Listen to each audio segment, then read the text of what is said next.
Hello, everyone, and I hope you're all well. My name is Tanner, and I'm the host of Self-Sabotage Solutions. And on this podcast, it's my pleasure and opportunity to be able to share solutions to self-sabotage and also to be able to share other people's self-sabotage stories, because it is so important that we know that no matter where we are, who we are, what we've experienced in our lives, that we're all able to overcome self-sabotage. And so today we have Tanja Powell here on the podcast, and she's going to be sharing her self-sabotage story. Very, very excited to be able to hear, what she's overcome, and just looking at her Facebook page and speaking with her a bit. She's so active, and so she's excelled so much.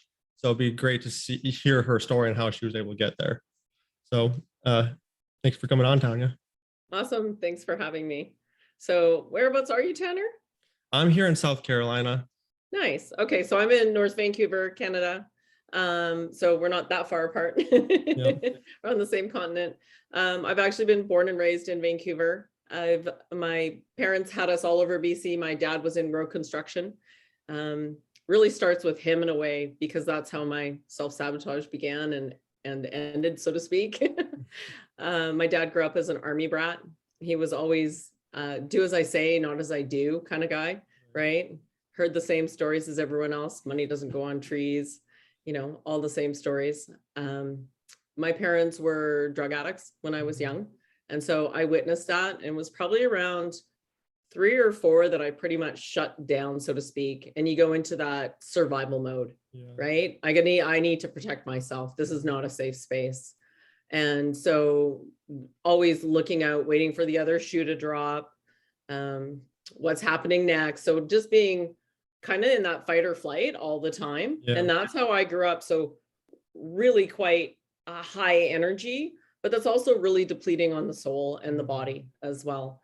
We lived in a couple places that were really cool. One was Nimpo Lake, which is in the middle of nowhere. It's 200 miles west of Williams Lake, and it's called Chilcotin country. So really beautiful country. And we lived in a log cabin on a lake.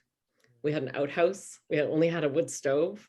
We had no running water. So there was a system if you got into the lake to get the water to bring it up to the house, but we had a big tub that we would have a bath in. And those are actually some of my fondest memories growing up. Yeah. So I do remember positive things about that. One example would be my dad at one point killed a pack rat. And I felt so bad for that pack rat, because he's just being a pack rat. Like, you took his life. You didn't deserve to take his life. So just those little things where I was even then quite aware that there's a balance in the world, and there's a balance to life. And there's the right and the wrong, and what sits well with the person and what doesn't. So I was quite empathetic to a lot of things, and to people as well. So very much a people pleaser. So we moved out of Nimpo Lake, and I was probably about 12 then. I would ride a bus there to go to school in Anaheim, which is quite a long drive. It was about an hour. I was the minority. It was mostly natives on the bus, and I would get picked on all the time. So that was another little experience there. I also had a teacher in choir there tell me I shouldn't be in choir. I shouldn't sing. That was another, you're not good enough, right? So all these things build up over your lifetime. And that's what I think most people don't realize, is you're the sum of your experiences. And even including school, right? It's really just a brainwashing system, as you know. And they're trying to get you to be a good student, to pay attention, to listen, to do as you're told, and to enjoy the subjects. In high school, we were in Dawson Creek, which is mile 0 of the Alaska Highway in northern BC. You couldn't go outside in the winter with wet hair because it would break off. It would freeze so fast. Wow. Yeah, and that was probably where I started more abuse of myself, so to speak. Definitely by 13, I was smoking weed. I was drinking. And it was like, oh, weekends are for partying. So into that modality of, that's what it's about. You go to school during the week and make connections and have fun. And I had quite a interesting boyfriend at the time who was, right into it, a little bit older. So I was in with a pretty bad crowd, so to speak. And at 16, I decided to move out so I could do what I wanted. And that meant I had a job already. I worked at the theater and I did retail as well. So I was very ambitious about, I just want to be out in the world. I just want to make my own money. I want to make my own decisions. And so quite driven. And in a lot of ways, more so to prove my dad wrong, right? Because one of the statements he would often say is when he was angry was, you'll never amount to anything, right? And so you can take that energy and let it wear you down, or you can take it, bring it up for fighting, right? Like, I'm going to fight for my right to be who I want to be. And that's how I took it. I don't know if I'm a Leo, so definitely a little more gregarious and outgoing. And then have you heard of human design? Human design is another way of looking at your astrology chart and the different ways of looking at when you were born. And she comes up with this chart. And so I'm a manifesting generator. So whether it's good or it's bad, I have that ability to put that energy in there. And it's a really cool tool for people to have. So if anybody's interested, definitely reach out. I do know people that do a really good job of it and do a beautiful combination. And so I actually went out in the world. I didn't go to school very much. I did bare minimum. I do all my homework in school. I skipped some classes like typing. Why am I learning how to type on a typewriter? Right? That I was that age. Yeah. Graduated in 88 and I did graduate. The one thing that kept me in school was the fact that I was intrigued by, we had a pilot program from entrepreneurship, grade 11 and 12. And that was the one thing I really enjoyed about school. And it was the one class I never missed. So that probably kept me graduating. Otherwise, I think I would have just been working. And so in order to graduate, you actually had to start a business. And so my business was bringing in grad dresses, one of a kind, samples, because they were a reasonable price. And we brought those samples in and set up a store and I sold them all. So that was a success. They actually flew me down to Vancouver. They paid for all this stuff to teach this entrepreneurship. And it was really, really cool program. And that probably set me on the path that I believed in entrepreneurship. Like, that is the way to go because you have that freedom. Yeah. I never fit in class. I actually never felt like I really fit in. And I think part of that is I just didn't want to do what everyone else was doing. It didn't make sense to me. It didn't feel right, but you continue on. So I left high school and got a job working for a retail store. And in that retail store was the beginning of, ski. I don't know if anyone remembers Mistral. It's a European outerwear, and they had really big blocky colors and crazy things. So at 18, I started skiing, and that was the only sport. In high school, I did some volleyball, but I thought, oh, these are just a bunch of catty bitches. I don't want to be here. Pardon my mouth.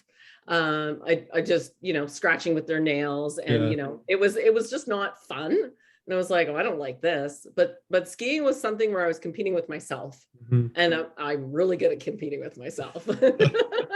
If it's me against me, all right, I got this. So I got into skiing, and that brought me down to Vancouver. I would ask every single sales rep, because I was buying soft goods clothing and helping with casual clothing at the store, casual clothing, sunglasses, shoes. I was helping make those decisions and then selling it. And I was able to get myself to Vancouver and work at a retail store, which burnt down 2 weeks after I moved to Vancouver and started there. Phoned my mom bawling, and I'm like, what am I going to do, Mom? And she's like, I don't know. What are you going to do? I'm like, I don't know. I printed my resume. I've got my resume. I'm going out to get a job. And I went down to the store location that day, and the owner was there, John Habkirk, and he said to me, you're not going anywhere. You're staying. Because they knew the value, right? I was a hard worker. I was addicted to work 100%. And they kept me into West Vancouver, which is just across the bridge, and then up to Whistler. So then I'm in Whistler, and that's when the whole snowboarding thing blew up. And so I worked for Whistler Blackcomb. Actually, it was Kansky up there, which then got bought out by Whistler Blackcomb. And I was the merchandiser there and assistant manager, and was doing sales. In Whistler, you had to work 2 jobs at least. It was still expensive even then. Now it's even crazier. 6 of us lived in a house. Wow. So yeah, so there was 6 of us in the house. Pretty tight crew, actually. Whistler it was beautiful to watch snowboarding kind of expand, and I learned how to snowboard. And again, it's me against me. And that was a lot of fun. And then eventually Whistler is like a big bubble. Everybody knows everybody else's business. And so I didn't want to stay there forever. And I got down to Vancouver and started working at Pacific Border, which is another. So I spent a lot of time in retail, and customer service is king, right? Communicating with people. And I worked as the soft goods buyer there, sales manager, well, store manager, merchandiser. I basically did everything. We went from 700,000 to 7 million in 7 years. And that owner really let me run with the reins. He didn't question me. He just let me go. It was like a wind up toy. Watch her go. Because if something wasn't working, I'd figure out what was wrong and fix it. Or if something needed to be put on sale, I wasn't hanging on to it, get rid of it. And so that was a really fun experience, but retail can be exhausting. Kind of, I like it. It sucks you dry, really. It's soul sucking in my opinion, because you're dealing with other people's energy all day. You're dealing with staff. You're dealing with buyers and suppliers, and nobody ever grew up in that industry. I got to go heli for free. I got to go catboarding for free. I never paid for lift tickets. I never paid for gear.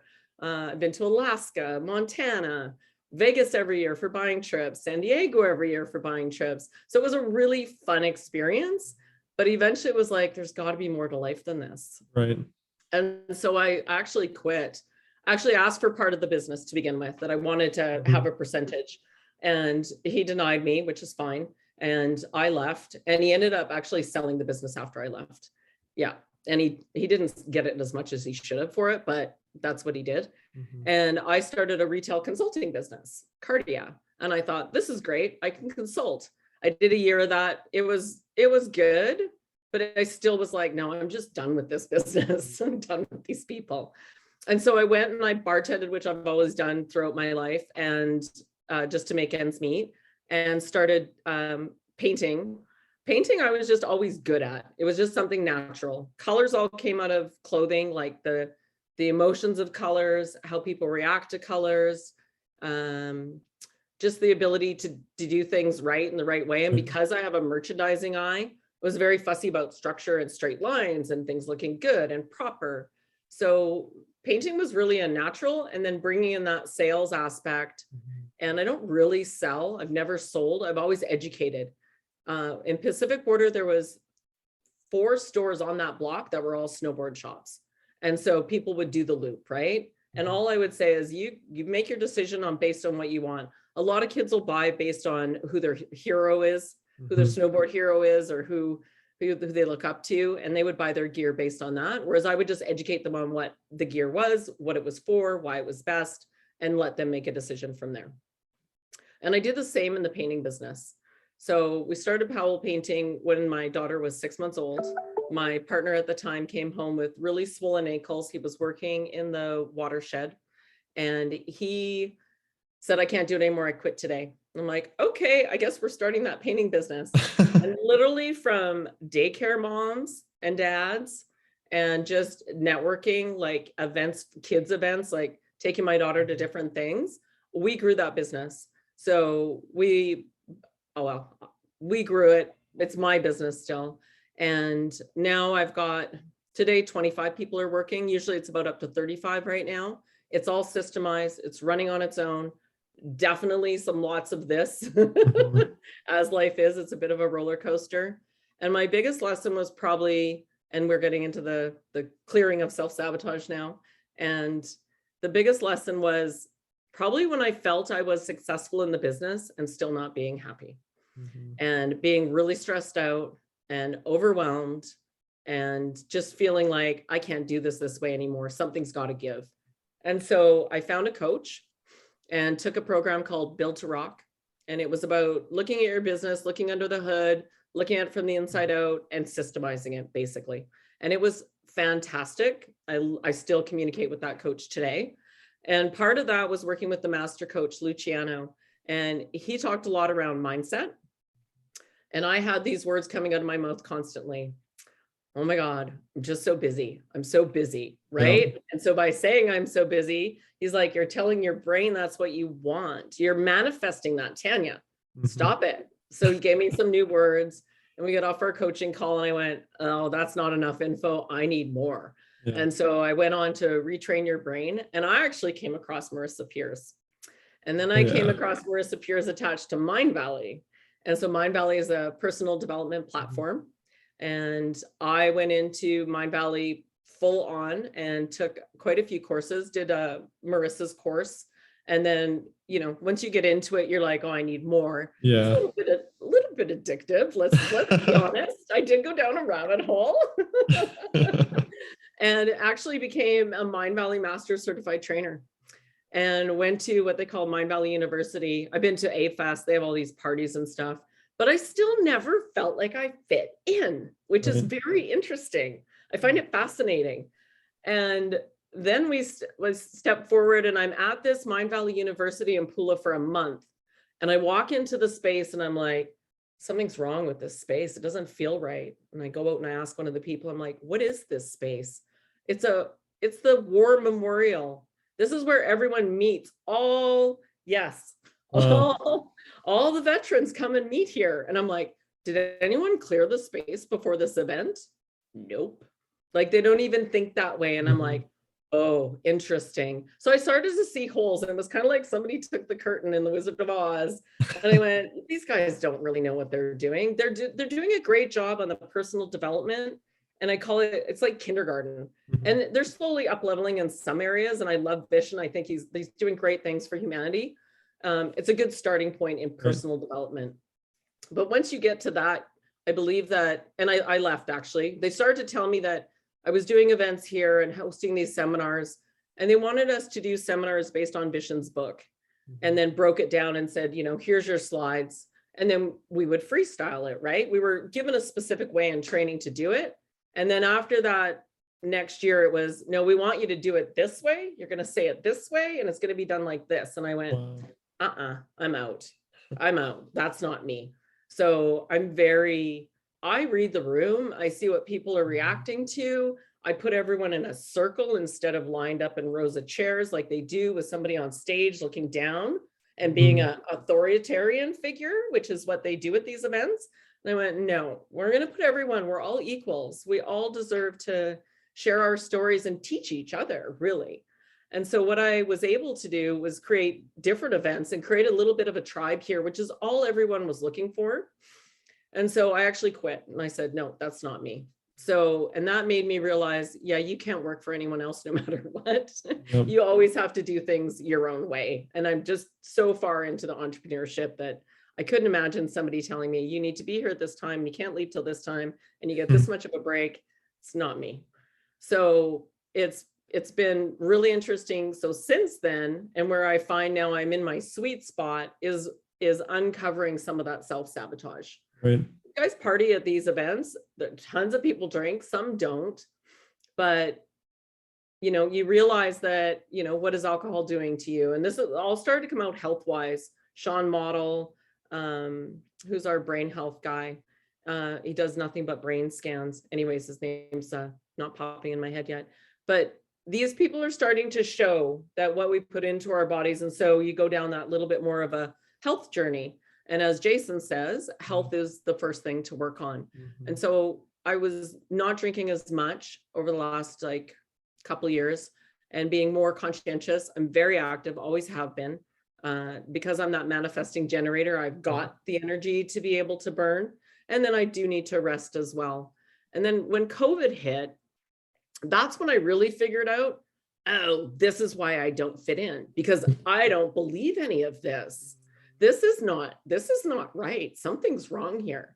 And so I've been unpacking that the last couple of years and figuring out that I am here to help humanity.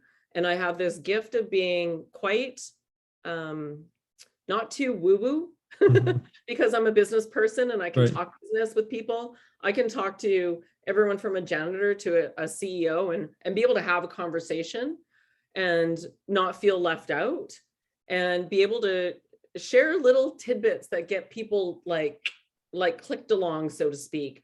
And it's been quite wonderful. A lot of people don't believe and don't want to believe that the narrative is wrong that's being shared out there. And so this is like, oh, this is my time to shine. This is what I was made. This is why I came back. So I believe we're all souls having a human experience.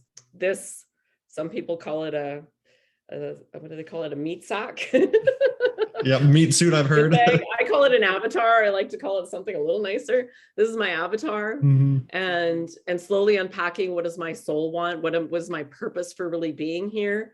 And then I've just been adding to that regimen and those coffers, and definitely doing some hypnosis. And thanks to Jason, I'm now off coffee. That was a tough one because I was really into the biohacking, and Dave Asbury with his bullet coffee. And so I have dandelion blend now with that instead. And so that's been beautiful. But coffee was a big one for me. I'm like, give up coffee. Oh no. But then once you know something, you can't unknow it. And therefore you can never look at it the same way. So now you have to have a new perspective. And that's really, I think, as a freedom from self-sabotage coach, that we're here to do, is give people the perspective that you've been brainwashed your entire life by the government, by the school system, by your bosses. They don't realize they're doing it. This is a perpetual kind of wheel. Right. And it's been beautiful to unravel, crazy as heck. Because sometimes you're like, this is all just a show. We're in a show. We're in the Hunger Games. We're in Star Wars. We're in Avatar. Like those shows, The Matrix. It's all relevant, really. Yep. And so once you can understand that, and your perspective shifts, and you realize that, hey, I'm in control of exactly how I feel, the energy I emit and put to the universe, the universal law is whatever you put out is going to come back at you. So if you're complaining and you're drinking all the time, you're never going to feel great. So to be the best version of ourselves, we really need to focus on us first. And I believe it's going inward, and health is a big, big part of it. And connecting more with like-minded people. Yeah, you're going to lose. And I was told this quite a bit as it's called ascension, right? As you go through the different levels of becoming more conscious. And it was fascinating to watch people just drop away. Yeah, and fascinating. And all I did was observe. So if you can become the observer and just go, oh, interesting, and not react or attach to it, it all becomes a lot easier. Now I look at it all and I'm like, oh, this is fascinating. Being in Canada, we've had our fun prime minister being quite the, and it's been fascinating to watch. Yeah. And I don't believe it's going to get as dire as a lot of fear mongering's going on around it. Even those that are trying to teach and be the freedom movement, they're really still operating on that fear. Watch out, this is going to happen, right? And so don't watch that stuff, guys. Just let it go and just live your day. Be aware, be prepared. Like, I have extra food, I have a generator, I'm prepared. But I believe, and this is probably a pretty big claim, but I'll say it. I believe that by December, things are going to start to mellow out. I feel that, in order to you got to have a breakdown to have a breakthrough. You got to hit rock bottom sometimes. We're kind of at that rock bottom. We're there. We've done it. We're tiding down this way. And then it's hard at the beginning, and it's been really hard through COVID. And right now I believe we're in that messy middle part where, what now? And what's going on? And in order to survive, you really need to take care of yourself and your loved ones and focus on what you can control and try and let go of the rest of it. And then it'll be really beautiful at the end. And I feel by the end of this year, we'll start to see some of those glimpses of the beauty. And what COVID really did was wake up a whole lot of people. Oh, yeah. Nobody stayed at home this much. Nobody had to go inward and deal with stuff. And what do I really want in this life? Is this what I want to be doing for a job? Is this where I want to live? And so it's really brought people to a point where they're reconnecting with themselves instead of being on that hamster wheel. They're all jumping off and going, nope, not me. Nope, not me. And it's been really beautiful to watch. And I really think that their plan backfired. And we're all going to be good. We're going to have a beautiful, kind world to live in after this. Yes, systems are breaking down. They needed to. Yeah. And I believe that it's all going to be wonderful in the end. Just stick it out. We're in that messy middle part. Yeah, I love that perspective, because there's a lot of doom and gloom going on, and like the world's going to end and we're all going to we're all going to die and put in slave camps. And, you Yeah. know, that could be a possibility, but I think there's also a lot of good and a lot of good, great things coming out, just like you're talking about. You know, a lot of people Yeah. waking up to the facts that things are coming, and Yeah. And get out in nature. awesome. Nature nurtures us. We are nature, right? We're made of nature. We go back to nature. And if you can get out in nature, she's really, really healing. Get out for a walk. You just feel better. Get in Yeah. your water. Water can be really cleansing. Put your feet in the sand. It's like charging us. And looking at the sun in the morning at sunrise Oh yeah. and sunset is really good for connecting our brain and getting us to circadian rhythm and balance, right?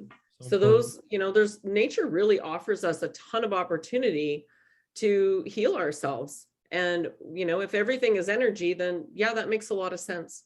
Yeah, I spend a lot of time in nature. I mountain bike. That's my active meditation. Because when you're mountain biking down, you ain't thinking about anything else. Yeah. Definitely.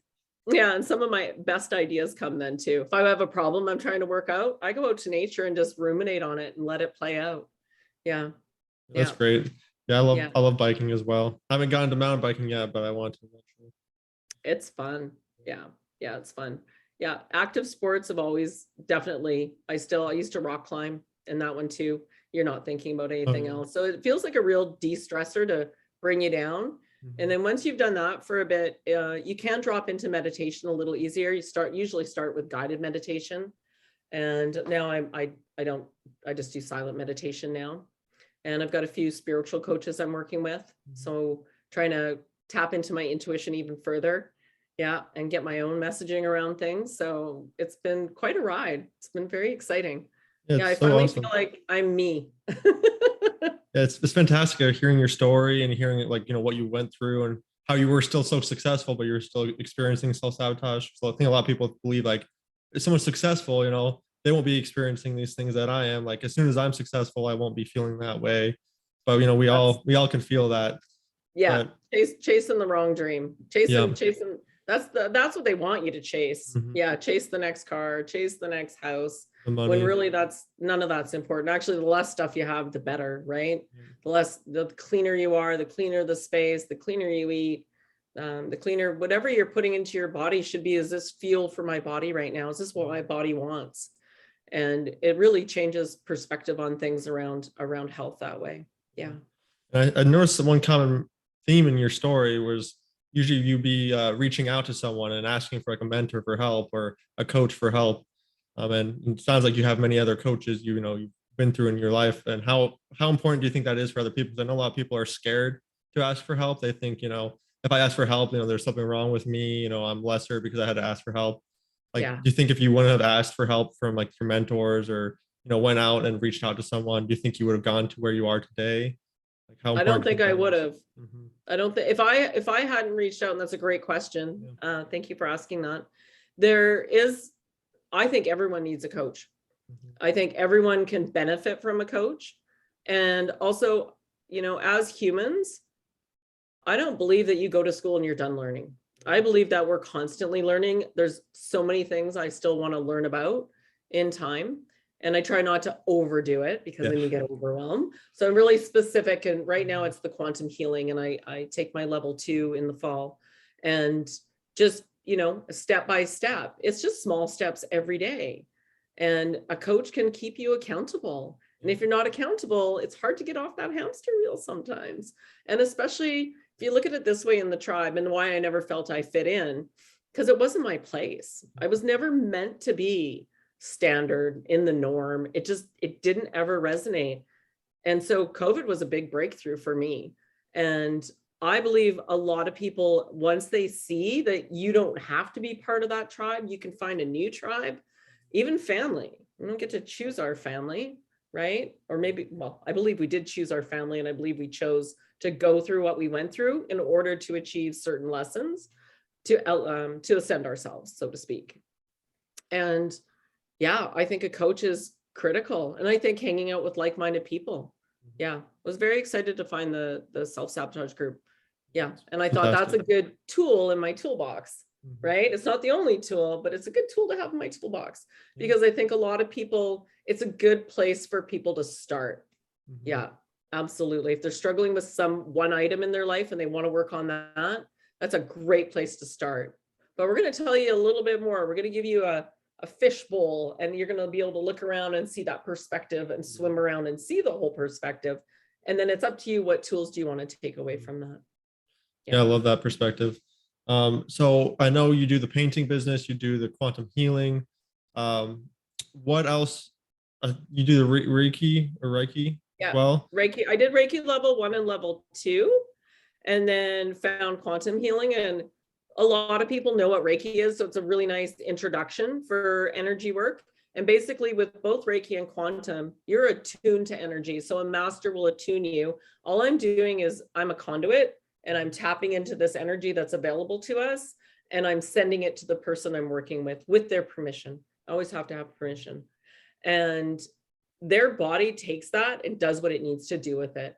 So especially, I've got somebody I'm working with right now that has a whole bunch of autoimmune diseases. I've worked with her twice. She's like, I can't believe how good I feel. And that's all it takes, is just try something. And then once you see, and I see the benefits, that makes me so happy to be able to help people at that level. It doesn't take a lot from me, but I do believe in giving back. So it's super helpful. And then the part that and especially with quantum, because people don't understand it, quantum is like Reiki on steroids. It just ramps it right up. And you can do this on a distance. You don't have to be in, like, energies everywhere. As soon as you tap into that person's energy, you can work with them. That's what's really cool about it. And then the other part is the brain, because a lot of people get stuck in their head, right? That's how we've been taught. We work from here. We don't work from here. So the body, actually, emotions are energy in motion. It's your body giving you a signal to pay attention to. And the best thing you can do when you have an emotion is go, oh, why am I feeling this way? What's happened? Okay, thank you for showing me. I appreciate it. Sit with it, cry if you need to, yell if you need to, let it go, but don't stuff it down, right? That's a big one, because then you get it locked in your body, and then you're going to have more and more. This is how autoimmune disease happens, is that you've stuffed so much down inside yourself that your body can't handle it anymore, and it starts to manifest, or you've taken on too many toxins, right? So it's interesting that people are still stuck in their head. They're ignoring the body. Well, you got to pay attention to the body. And then once you do that and you start to feel better and work on your health, then it's easier to get into the mind. And part of the mind part is getting people to understand that you are not your brain. All right. That's not all of you. So it's really important to come at it from that really basic perspective of education, unpacking what has happened to your subconscious, what has gotten you here, and how can you change it? And that's where I really felt the freedom from self-sabotage fits in. Yeah, really beautifully. And then the other energy healing modalities expedite that and are kind of on the side. A lot of people don't believe in this energy work yet, but I think in the future, we're going to see a lot more of it. Yeah. And it's, it's actually coming out, like, scientifically. Like, I don't know if you know who Bruce Lipton is, but he talks about, how, like, the quantum particles that they've discovered now that are even smaller than the atoms that make up the electrons and the protons and neutrons. Like, scientifically, everything's made up of energy. So it makes total sense to me. And now it's kind of cool how we can reference, like, the science behind it. Like, it's a real thing. Like, yeah, it is a real thing. And it's something I think that they don't want us to know about. They want us, it's the same thing as, like, oh, we're just highly evolved beings, right? My brother's like, I don't understand what's wrong with you. Why can't you just be happy with your painting business? And I'm like, because I think there's much more to this life than that. Yeah. I think we're souls having a human experience. And he's like, no, we're just highly evolved beings. I'm like, okay, right. So I don't argue. I don't try and change his mind. I just lead by example. And that's the other thing, whether it's COVID or whether it's, you're having personal development, lead by example. You can't convince. Nobody can change my belief about things, right? They can talk to me about it and I'll share my belief, but nobody can change my belief. Only you can change your belief by education and perception. And I really believe that you shouldn't try and change anyone else's belief. So all you can do is lead by example, share things. Like most of my family is all in on this COVID stuff. They believe it. And I'm like, okay, at first it was really hard. And now I'm like, oh, you know what? Whatever will be, will be. I can't control it. I'm really grateful my 16-year-old is wide awake and I'm not worried about her. But all I can do is observe what's going on in the family and lead by example. Just keep leading by example. And I think as these truths start to come out, we're seeing more and more every day, that it'll be easier to open up communication again. And I think that's where the most help's going to be needed, that people are going to realize they've been brainwashed and their entire life is a lie. Yeah. That's a pretty hard truth to face. And, you know, your brain doesn't want to believe that because, well, no, I've been doing this. No, it's this way. So it should be really fascinating coming up, but this is where people are going to be losing their shit, basically. Yeah. And that's why I think it's happening slowly and not all at once. They can't do this big dump of information on us regarding what happened with COVID specifically, because there will be anarchy. Oh, yeah. So, you know, you're seeing little drips like the CGI, the computer generated that I saw on Simon Cowell. I don't know if you saw this. It'll go super viral. It's about a week old. And two guys from Europe somewhere came in with their CGI camera, and there's a singer on the stage, and on the screen, the singer looks exactly like Simon Cowell. Wow. And so they're starting to show that this can be done, which I think is the beginning of them just starting to spill things out, being, let's say, the good guys, right? We're starting to see holes in the narrative now, but not too quickly, because I think it's all crumbling. And so it'll be really good as coaches for us to be able to help people through this. I think it's really needed to be the best version of themselves and let go of the system that's crumbling. You got to let go, or you're going to go down with it. Yep. Yeah. I love that. Yeah, it's so important. All right. Well, I do appreciate you having you on. And if people are trying to find your information, I will put the links down below, but just kind of, you know, where can we find you, like on your website? Yeah. So my name's spelled Tanja, Tanja Powell, Powell. And that's my Facebook handle. That's my Instagram handle. I do have a website. It's not quite launched, but definitely on there. And those are the easiest ways. Just reach out on Messenger even, or on Instagram. Yeah, my assistant checks those all the time. And yeah, I'm happy to chat with anyone. And it was super nice to chat with you, Tanner. Looking forward to the next evolution of us. Yeah, so thankful for you to come on and share your story. It was great getting to hear your story and just to meet you. And it's been fantastic. It was awesome. Thank you so much. All right, have a great day. day. You as well. Okay, bye. Bye.